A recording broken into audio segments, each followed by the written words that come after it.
राष्ट्रीय राजपूत करनी सेना के अध्यक्ष सुखदेव सिंह गोगामड़ी की हत्या के बाद राजस्थान सहित पूरे देश के राजपूत समाज में आक्रोश है। एसआईटी गठित कर पुलिस मामले की छानबीन में जुटी हुई है।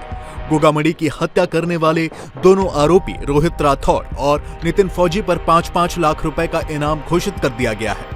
इधर इस घटना में अब शूटरों को सुजानगढ़ तक छोड़ने वाला ड्राइवर सामने आया है, जिसने उस रात की पूरी कहानी बताई है।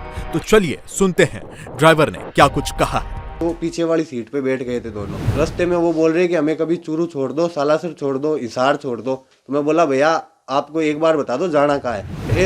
ऐसी कोई आवाज भी नहीं होने दिया। उन लोगों ने भी आराम से बात कर रहे थे और वो हरियाणवी लैंग्वेज में बोल रहे थे। मैं पूछ भी रहा था कि आप इधर क्यों आए हो। मैंने न्यूज़ देखी थी, वीडियो देखे थे स्टेटस पे।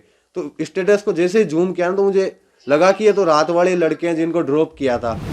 परसों रात को मैं हॉस्पिटल गया हुआ था तो मेरे पास कॉल आया। मेरे साथ ही रहता है एक लड़का जिसको भी ऐसे इस घटना का कुछ भी नहीं पता था। वो अपनी शॉप से आ रखा था पेट्रोल पंप की तरफ। तो उसका कॉल आया था कि 2 सवारी छोड़नी है सुजानगढ़। तो मैं बोला ठीक है छोड़ दूंगा। फिर मैं घर पे आके वाइफ को ड्रॉप करके हम हॉस्पिटल गए हुए थे। ड्रॉप करके फिर वापस गया था तो वहाँ से वो पीछे वाली सीट पे बैठ गए थे दोनों। और जिसका कॉल आया था और एक लड़का और साथ में था जो मेरे साथ ही रहता है, वो एक लड़का पीछे बैठ गया और आगे की तरफ एक लड़का बैठ गया। उनको मैं बोला आप दोनों चल लो, नाइट का टाइम है, 2 लड़कों को छोड़ना है। आपने फ़ोन किया तो साथ में सेफ्टी रहेगी, नाइट का टाइम है। तो हम चले गए। फिर उन्होंने 1500 रुपये पेट्रोल पंप पे दे दिए हमें, लाडनू पुलिया के पास में जो पेट्रोल पंप है डीडवाड़ा में, वहाँ पे दिए। तो मैंने तेल डलवा के वहाँ से फिर सुजानगढ़ की ओर रवाना हो गए। तो रास्ते में वो बोल रहे कि हमें कभी चूरू छोड़ दो, सालासर छोड़ दो, हिसार छोड़ दो। तो मैं बोला भैया आपको एक बार बता दो जाना कहाँ है। तो बोला हिसार छोड़ दो। तो मैं बोला हिसार के ज़्यादा पैसे लगते हैं। तो बोला 10, 15, 20 हज़ार लग जाए, हमें कोई दिक्कत नहीं है, आप छोड़ दो। तो मैं बोला भैया हमारे घर वाले अलाउ नहीं करते 10 बजे के बाद में। तो उनको फिर वो बोले ठीक है सुजानगढ़ की तरफ चलो, वहाँ से कोई साधन देखते हैं। मैं बोला भैया आप ट्रेन में चले जाओ। तो बोला हम ट्रेन में नहीं जाएंगे, हम आराम से जाएंगे बस में या टैक्सी में। तो फिर उनको एक बस दिख गई सुजानगढ़ बस स्टैंड पे, दिल्ली नोखा लिखा हुआ था उस पर।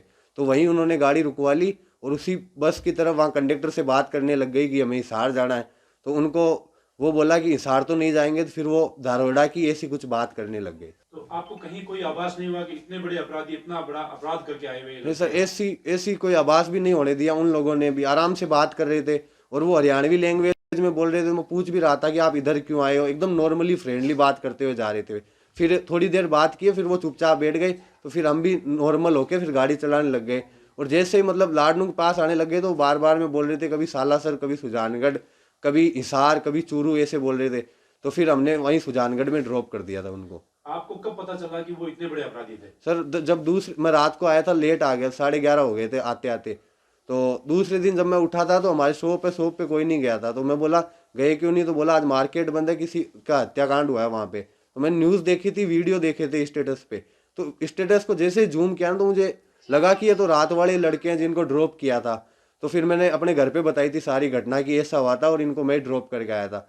फिर घर वालों ने मुझे, कजन अंकल है उनके पास में भेजा था तो वहाँ कोई नहीं था। फिर मैंने शाम के टाइम 6-7 बजे करीब अंकल को कॉल लगाया, मैं ऐसी बात है क्या करूं। तो उन्होंने बोला कि पुलिस की हेल्प करनी चाहिए, तुझे थाने में चला जा सीआई साहब के पास में। तो मैं वहाँ जाके सीआई साहब को पूरी घटना बताई थी। क्योंकि मैं जब जा रहा था तो मेरे जो दोस्त था जिसने कॉल किया था वो रास्ते में मिल गया था मुझे।